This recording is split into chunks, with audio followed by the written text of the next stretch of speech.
Bismillahirrahmanirrahim. Alhamdulillahi wa kafa wa sallallahu wa sallam wa barak ala nabiyina Mustafa wa ala alihi wa sahbihi mustaqbilina asyarafa abad. Ikhwas sekalian yang sama dimuliakan oleh Allah Azza wa Jalla. Alhamdulillah pada kesempatan yang berbahagia ini kembali kita bermajelis sebagaimana biasanya dalam ta'lim kita, ta'lim membahas kitab Safinatun Najah karya Syekh Salim Ibn Sumayyir Al-Hadrami rahimahullah ta'ala, di mana pada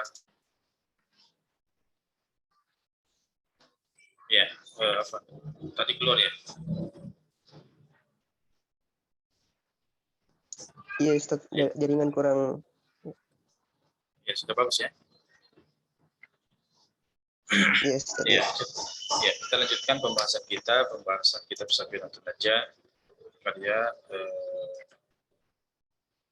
Syekh Salim Ibn Sumayyir Al-Hadrami hafizahullah ta'ala, di mana pada pertemuan yang berbahagia ini kita akan membahas pembahasan tentang nawaqid al-wudu, pembatal wudu, di mana penulis sini al-mu'allif rahimahullah ta'ala mengatakan nawaqidul wudu'i arba'atu asya', bahwa pembatal wudu maksudnya sebab terjadinya hadas kecil ya. Sebab terjadinya hadas kecil, karena hadas itu terbagi menjadi dua. Ada hadas besar yang mewajibkan mandi, dan ada hadas kecil yang mewajibkan wudu ya.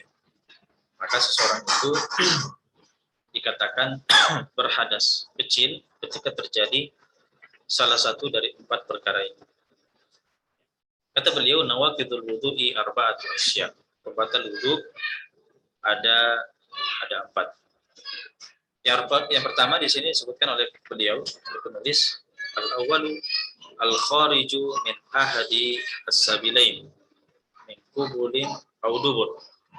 Yang pertama artinya apa saja yang keluar dari 2 jalan, as-sabilain. Apa saja yang keluar dari 2 jalan. 2 jalan yang dimaksud di sini adalah min qubulin aw dubur. Baik itu kubul atau dubur. Kira kita semua sudah tahu apa yang dimaksud dengan kubul, apa yang dimaksud dengan dubur. Kubul artinya kemaluan depan, sedangkan dubur artinya kemaluan belakang, anus. Baik. Rihun au ghairuhu Rihun au ghairuhu illal mani. Baik yang keluar itu adalah rih. Rih artinya apa? Rih artinya angin.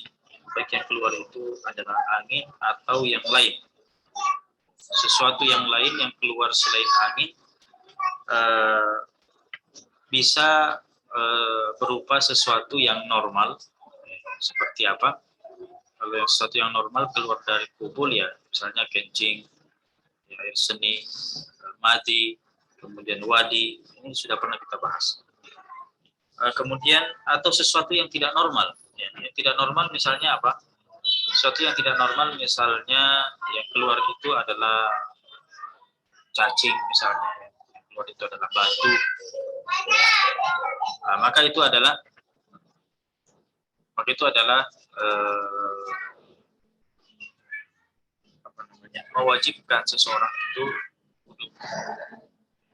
Ini di sini wudunya batal.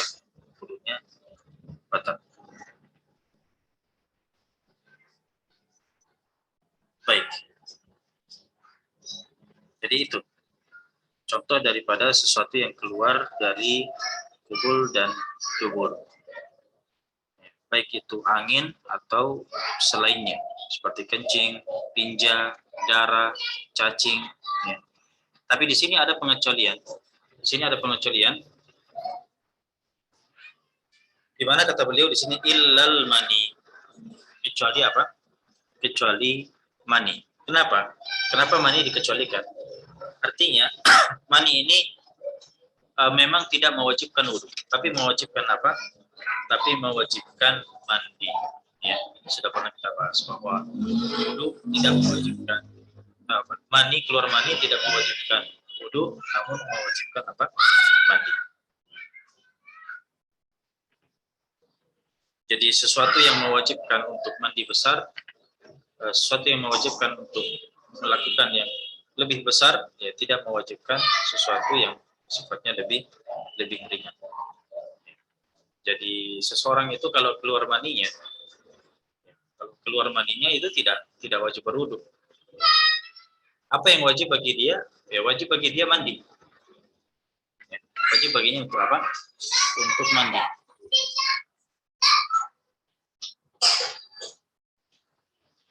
Baik.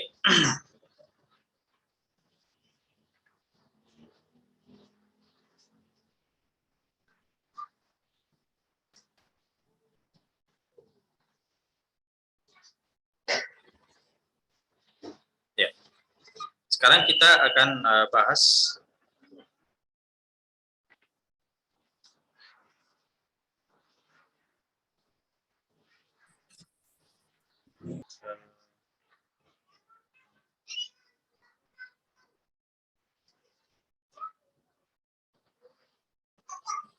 ya. Saya kasih contoh di sini ya. Lebih jelas lagi untuk memperjelas masalah mani. Jadi saya katakan tadi mani ini tidak mewajibkan wudhu, dia mewajibkan mandi. Jadi seseorang itu misalnya anggap dia tidur dalam keadaan duduk. Ya, nanti kita akan bahas juga, atau sekalian ya kita akhirkan membahas yang kedua dulu. Setelah membahas yang kedua barulah saya sebutkan contoh ini supaya lebih jelas. Baik. Kemudian yang kedua di sini pembatal daripada wudu. Yang kedua kata beliau di sini adalah atsani. Yang kedua adalah zawalul akli. Hilangnya apa? Hilangnya akal.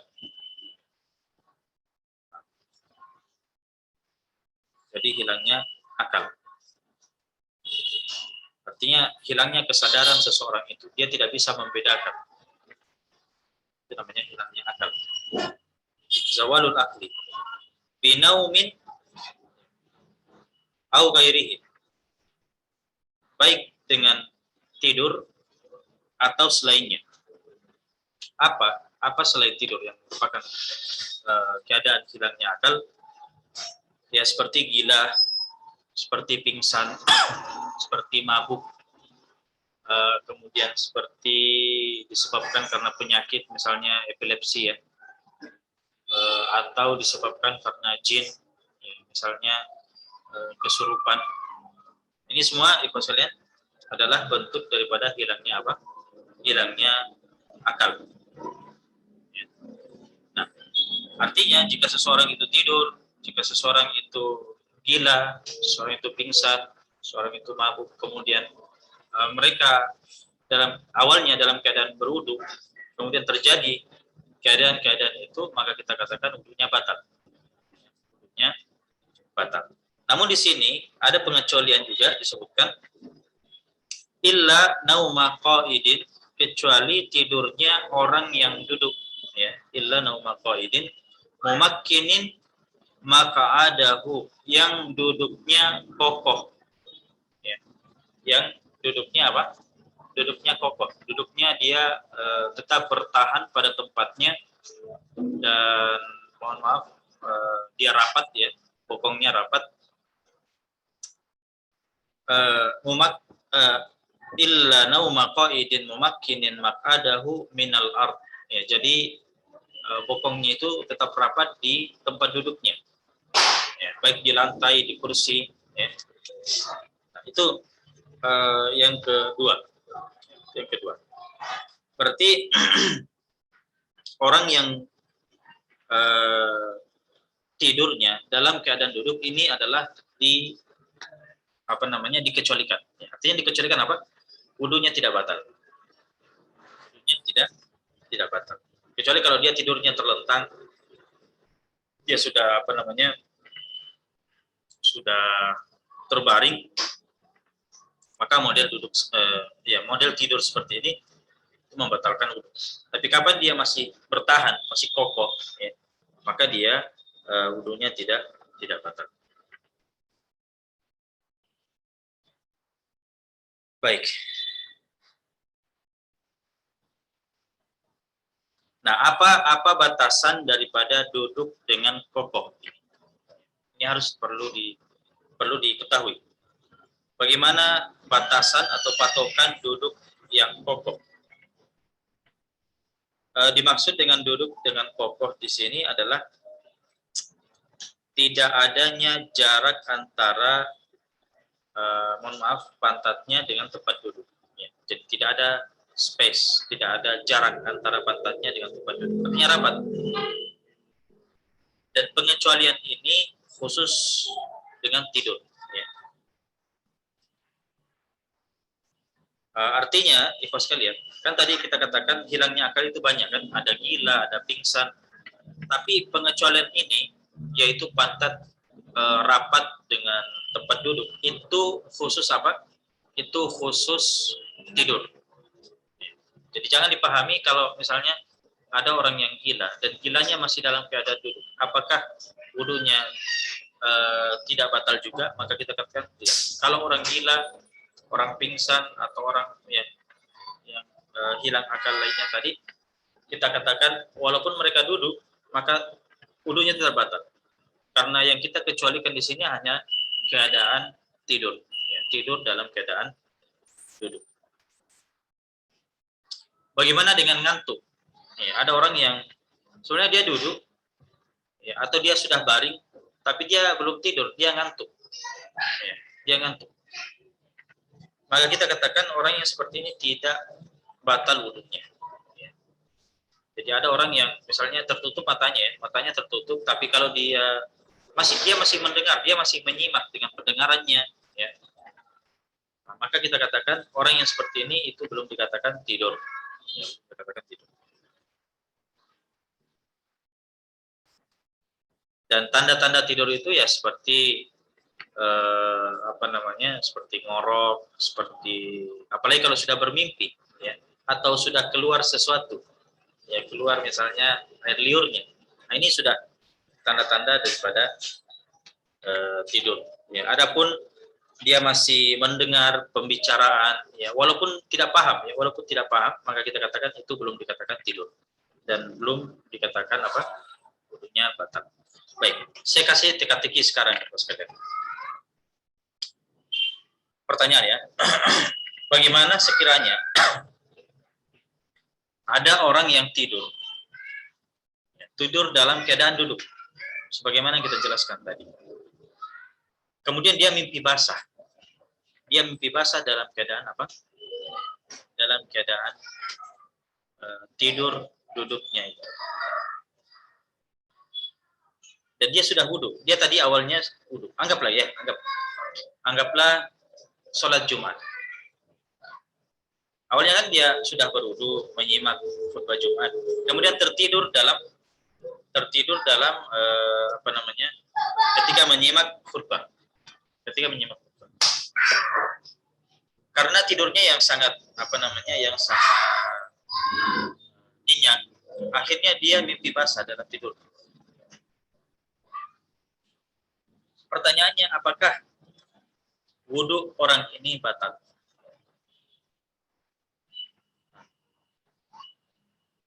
Ada yang bisa jawab? Apakah wudhunya batal? Kapan Kamis, Ustaz? Ya. Iya. Kalau sepemahaman kami, Ustaz, wudunya batal, Ustaz. Tadi sebutkan salah satu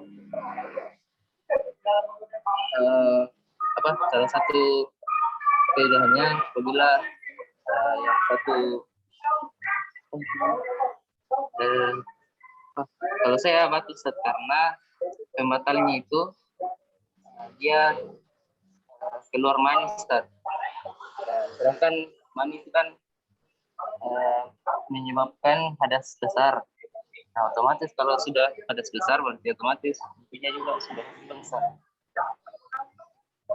Gitu. Iya. Baik, ada jawaban yang lain?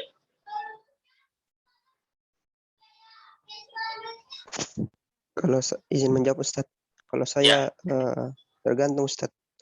Selama dia tertidur dan bermimpi basah, namun jikalau maninya belum keluar, atau misalnya hadas yang lain, misalnya mungkin dalam keadaan tidur tapi belum memenuhi kriteria yang tadi, yang masih berdiri, masih duduk dalam keadaan kokoh, maka batalnya belum, wudunya belum batal. Keluar maninya keluar. Batal tidak? Oh, kalau maninya keluar, ya Ustaz, batal wudunya, batal wudunya. Coba kita baca baik-baik kembali pembatal wudhu yang pertama tadi. Apa bunyinya? Pembatal wudhu yang pertama. Pembatal wudhu yang pertama mengatakan bahwa al-khariju min ahadis sabilain.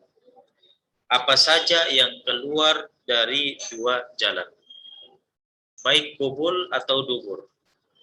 Ya. Min kubul atau duburin, rihun, baik itu angin, au gairuhu, atau selain angin, misalnya kencing atau buang air besar. Tapi di sini ada pengecualian, illa al-mani, kecuali apa? Kecuali mani. Sebenarnya ini sudah menjawab. Ini sudah menjawab bahwa orang itu walaupun keluar maninya, ya, itu tidak membatalkan wudu. Itu tidak membatalkan wudu. Dan tidurnya dalam keadaan duduk yang kokoh juga tidak membatalkan wudu. Jadi kesimpulannya, orang yang tadi sudah dalam keadaan wudu, kemudian duduk menyimak khutbah dan tertidur dalam keadaan duduk yang kokoh, kemudian keluar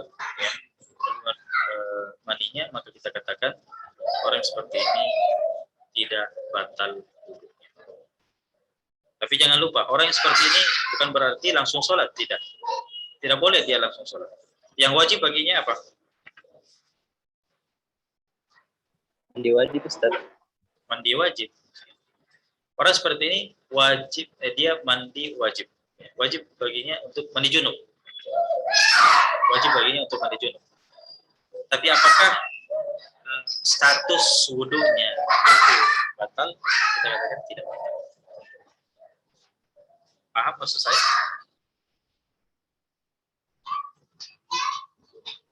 Paham, Ustaz. Ya. Jadi memang orang yang keluar mani itu ya kita katakan tidak wajib wudu. Yang wajib baginya adalah mandi. Setelah mandi, walaupun dia tidak wudu lagi, dia langsung sholat.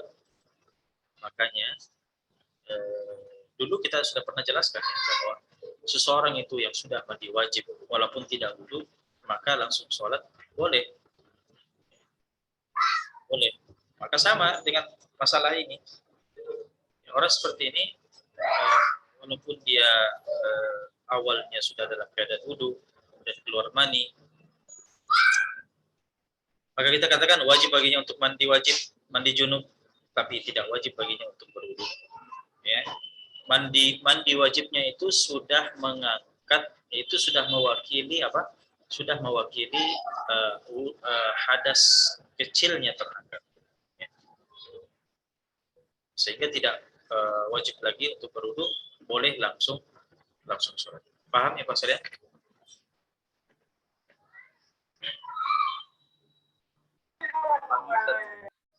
Baik, kita lanjutkan. Berikutnya,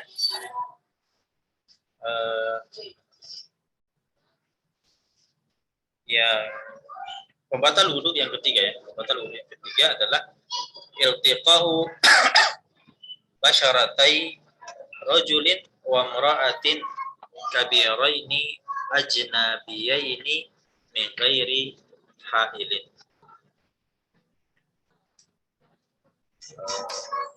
Tempatnya saya perlu menggambarkan supaya lebih paham lagi.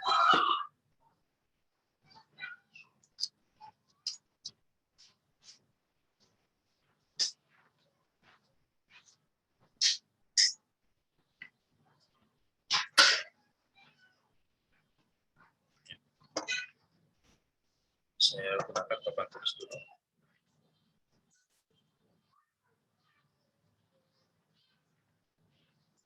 Ya, gimana ya kalau sekalian nampak papan tulisnya?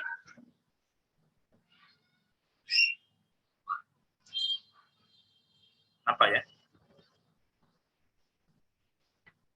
Iya Ustaz. Baik. Sekarang saya akan sebutkan pembatal wudhu yang ketiga. Perhatikan baik-baik. Ya. Pembatal wudhu yang ketiga ini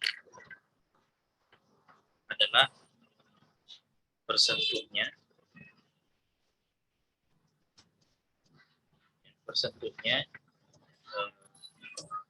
kulit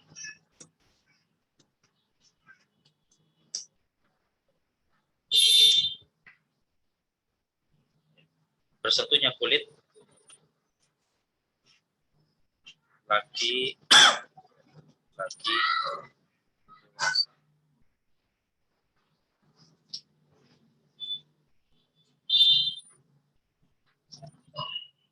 laki-laki dewasa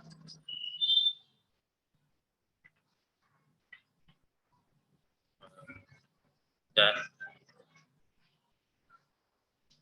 wanita dewasa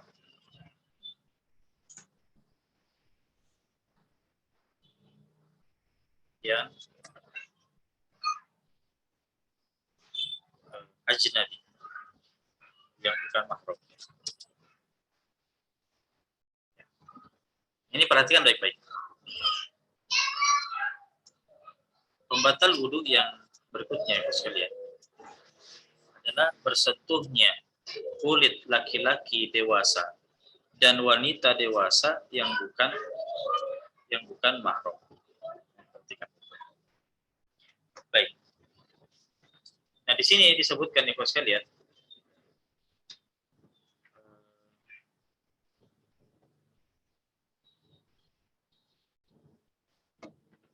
di sini antum lihat bersentuhnya di sini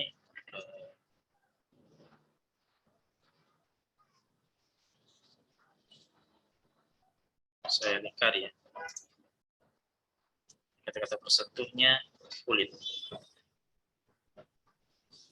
Bersentuhnya kulit.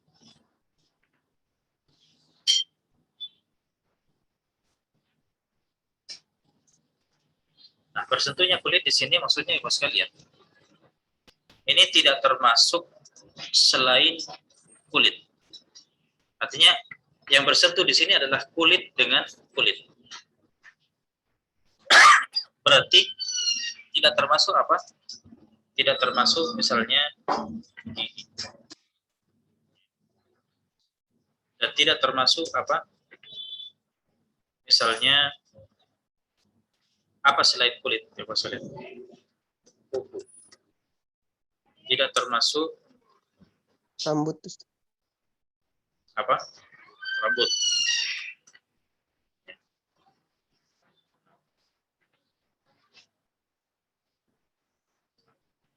Jadi ini yang kita maksud dengan bersentuhnya kulit.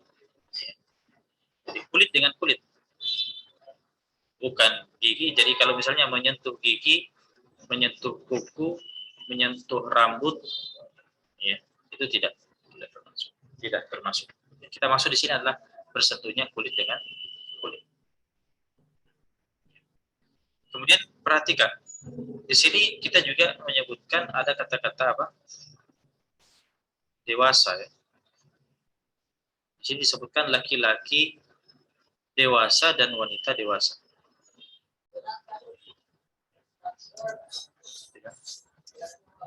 Laki dewasa dan wanita dewasa. Berarti yang dimaksud bersentuhan di sini adalah kulit laki-laki dengan kulit wanita. Dan mereka berdua adalah dewasa. Berarti tidak termasuk apa?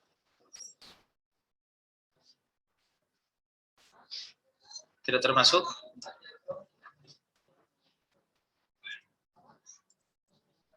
termasuk kulit laki-laki ya, laki-laki. Tidak termasuk juga apa? Wanita dan wanita. Tidak termasuk juga laki-laki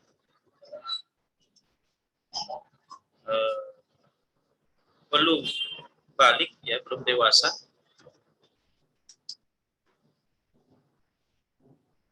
dan apa? Dan wanita belum dewasa.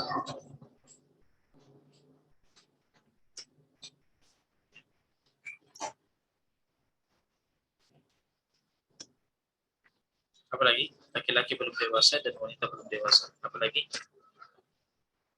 masih ada yang baik? Laki-laki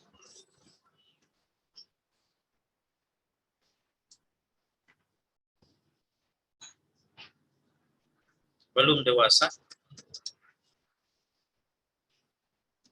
dan wanita dewasa. Ini juga tidak termasuk. Atau wanita dewasa dan laki-laki apa? Gimana? Wanita atau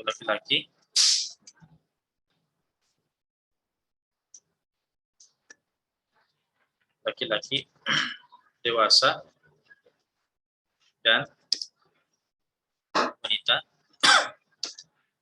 belum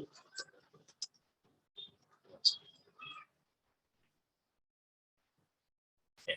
Maksud dewasa di sini, kalau sekalian, maksud dewasa di sini adalah yang sudah memiliki syahwat, sudah memiliki ketertarikan kepada lawan jenis. Itu yang kita maksud, ya. Nah, berarti ketika kita katakan laki-laki dewasa dan wanita dewasa, berarti tidak termasuk ini. Tidak termasuk laki-laki dan laki-laki yang ketika bersentuhan kulitnya, walaupun disertai syahwat. Jadi laki-laki dengan laki-laki, walaupun disertai syahwat, kita katakan wudunya tidak batal. Wanita dan wanita juga seperti itu. Kemudian laki-laki belum dewasa dan wanita belum dewasa, sama-sama anak-anak.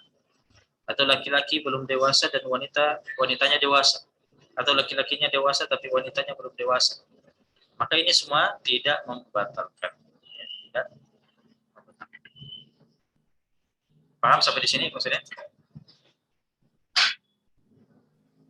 Iya, Ustaz. Paham, Ustaz. Ya, kemudian terakhir di sini yang bukan mahram. Berarti tidak termasuk apa? Tidak termasuk kalau ternyata antara laki-laki itu dan wanita itu ada hubungan apa? Ada hubungan mahram. Itu tidak termasuk. Laki-laki dan wanita yang mahram, yang merupakan mahramnya. Ya. Mahram ini ada 3, ya. Ada mahram nasab, ya, disebabkan karena nasab, misalnya antara ayah dan anak. Kemudian ada mahram apa? Persusuan.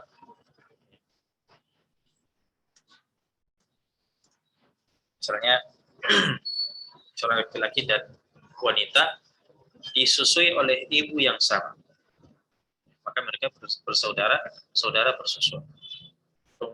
Mereka kemudian bersentuhan, apakah mengakibatkan wudunya batal? Tidak, tidak batal. Kemudian berikutnya apa?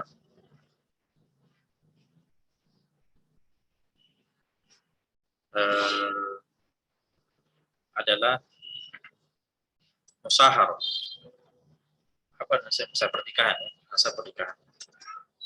Apa maksudnya masa pernikahan? Misalnya besanan. Misalnya antara menantu dan mertua. Misalnya antum menikah dengan seorang wanita, orang tua wanita itu adalah mahram antum. Bersentuhan dengannya itu tidak mengakibatkan wudu menjadi apa? Menjadi batal.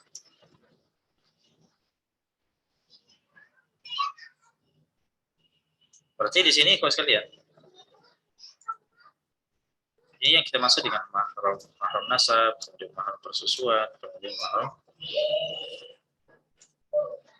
pernikahan. Ini semua tidak membatalkan. Selain daripada itu membatalkan wudhu. Ya, kalau misalnya bukan mahram, maka membatalkan. Baik.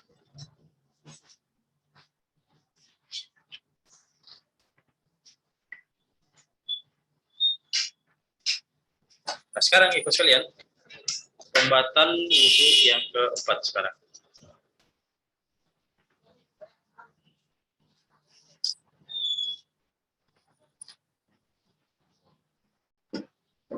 Sampai di sini antum sudah paham?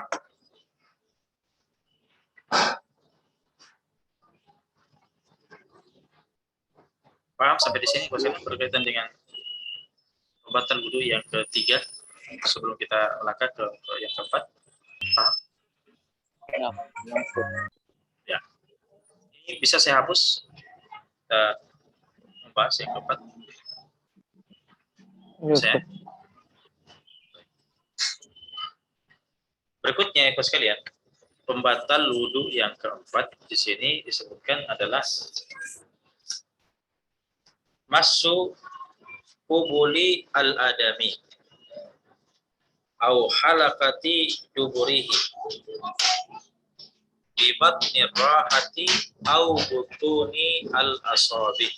Ini yang keempat. Baik.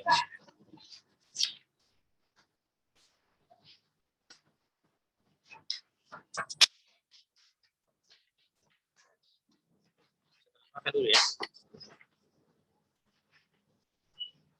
Perhatikan.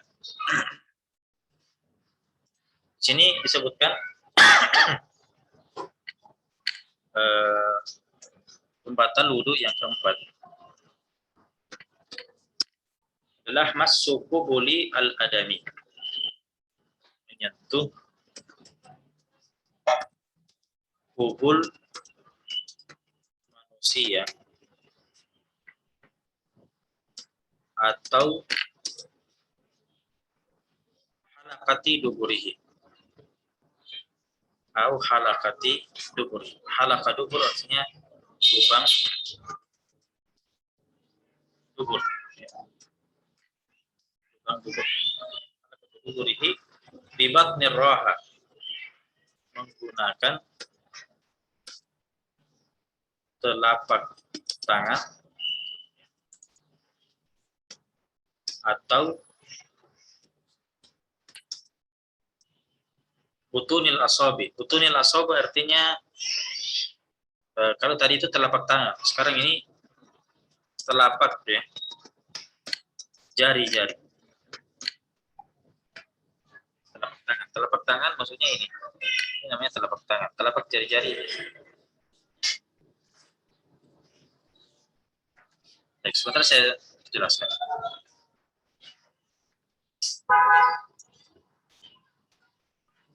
Ya, kita jelaskan satu-satu ya. Untuk melihat di sini, kita sebutkan menyentuh. Jadi menyentuh di sini maksudnya tanpa adanya pembatas. Tanpa adanya pembatas. Menyentuh dengan kulit. Maksudnya menyentuh di sini, menyentuh dengan kulit.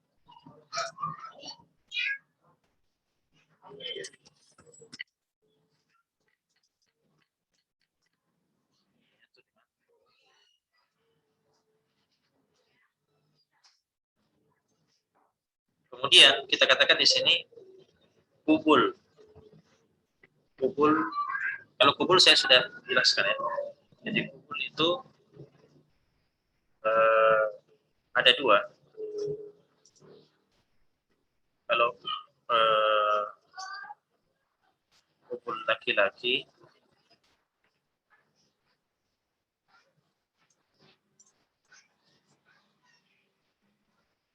dan kubul wanita.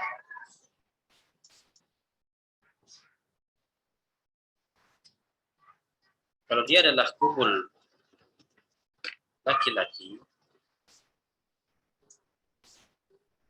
yang dimaksud dengan kubul laki-laki itu adalah kemaluannya, ya, kemaluannya. Mulai dari kepala sampai apa namanya? Ya pokoknya batang. Batang kemaluan laki-laki itu namanya apa?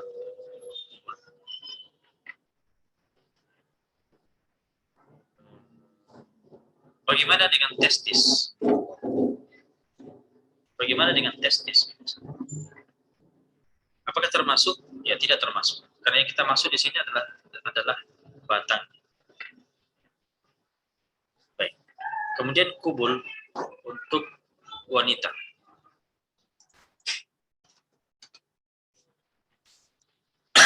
Adapun kubul untuk wanita adalah bagian yang terbuka jika keadaan duduk dan tertutup jika berdiri.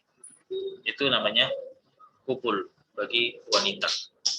Artinya yang wajib, ya, yang wajib dicuci ketika istinja. Ya, yang wajib dicuci ketika istinja. Itulah yang dimaksud dengan kubul wanita. Baik. Di sini kita katakan, bos sekalian, ada kata-kata manusia. Ya, kata-kata manusia di sini. Perhatikan. Jadi kalau kita sebutkan manusia, maka tidak termasuk apa? Tidak termasuk hewan.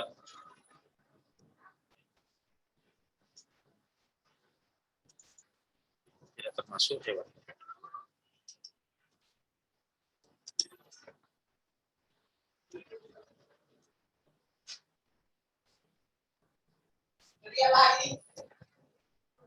Jadi kalau misalnya ada yang menyentuh, ya, ada yang menyentuh kubul atau dubur hewan, apapun itu, maka itu tidak membatalkan wudu.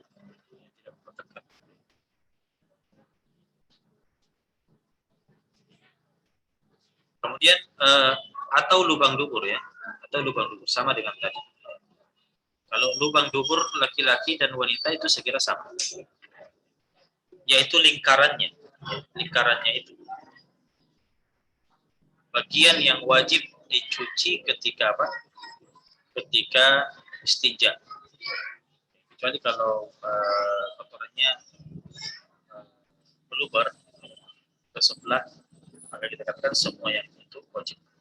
Yang jelasnya di sini adalah lubangnya, lubang dubur itu menyentuhnya, maka bisa membatalkan.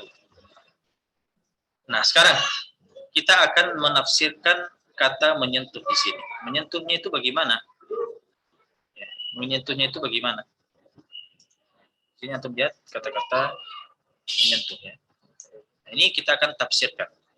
Apa penafsirannya? Kata-kata menyentuh ini, inilah tafsirannya. Menggunakan telapak tangan atau telapak jari. Inilah tafsiran daripada menyentuh.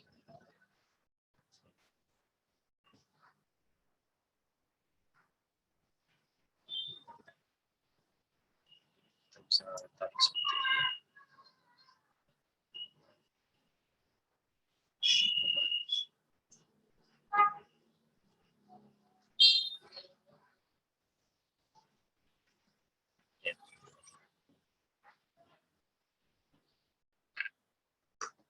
Baik. Bagaimana maksudnya, Pak Salim? Bagaimana maksudnya menggunakan telapak tangan atau telapak jari? Untuk lebih jelasnya, saya mengajak antum untuk merapatkan tangan, ya, di telapak tangan kanan dengan telapak tangan kiri. Coba antum merapatkan seperti ini. Merapatkan. Semua yang rapat ini, ya, semua bagian yang rapat, itulah yang dikatakan sebagai telapak tangan atau telapak jari. Semua yang rapat itu itulah yang dikatakan sebagai telapak tangan atau telapak jari. Ya. Artinya, ya, sekalian, bagian yang tidak rapat, ya, coba antum lihat, ya, baik-baik. Ada bagian yang tidak rapat. Ada bagian yang tidak rapat. Bagian yang tidak rapat ini itu tidak disebut sebagai telapak tangan atau telapak jari. Sehingga menyentuh misalnya kubul atau dubur menggunakan selain telapak tangan atau telapak jari itu tidak mengakibatkan apa? Batalnya wudu. Tidak mengakibatkan batalnya wudu. Misalnya apa? Misalnya dia pakai ruas-ruas jari. Nah, seperti ini ya. Ini misalnya kubul, dia jepit pakai dua jarinya seperti ini. Dia jepit pakai dua jari. Apakah ini membatalkan? Ini tidak membatalkan. Kenapa? Karena ini tidak menggunakan telapak tangan atau telapak jari. Ya, kecuali kalau dia pegang seperti ini, dia pegang seperti ini, ya, maka ini membatalkan. Kenapa? Karena bagian ini adalah yang rapat tadi kan. Perhatikan. Jadi ini ikhwas sekalian yang dimuliakan oleh Allah. Pembahasan kita berkaitan dengan pembatal wudu yang keempat.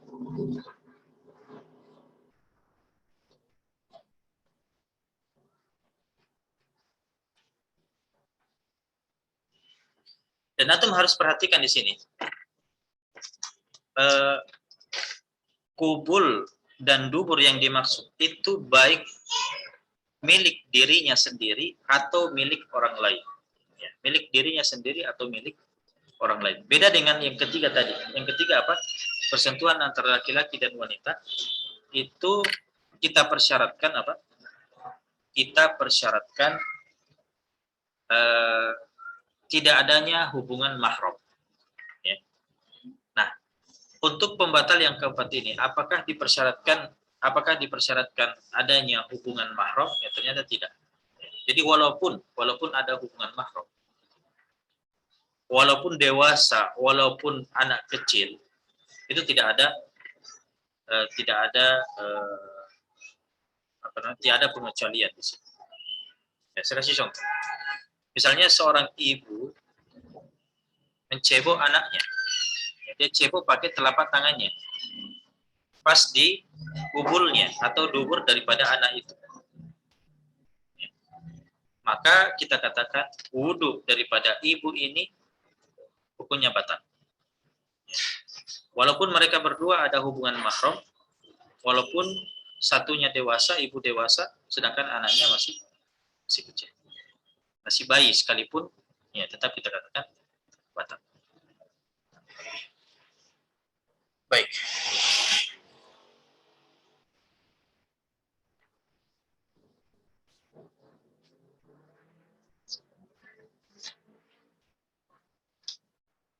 Saya kira cukup pembahasan kita pada sore hari ini. Mudah-mudahan ada manfaatnya. Dan kalau misalnya ada 1-2 pertanyaan, saya persilakan. Ya, masih ada waktu. Betul? Kalau ada 1-2 pertanyaan.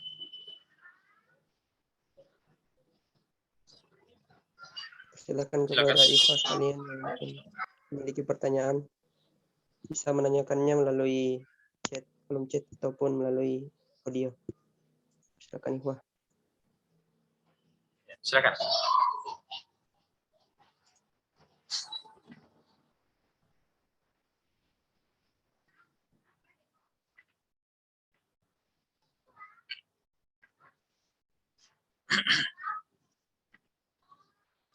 Betul? Atau sudah jelas? Tidak ada yang perlu ditanyakan lagi?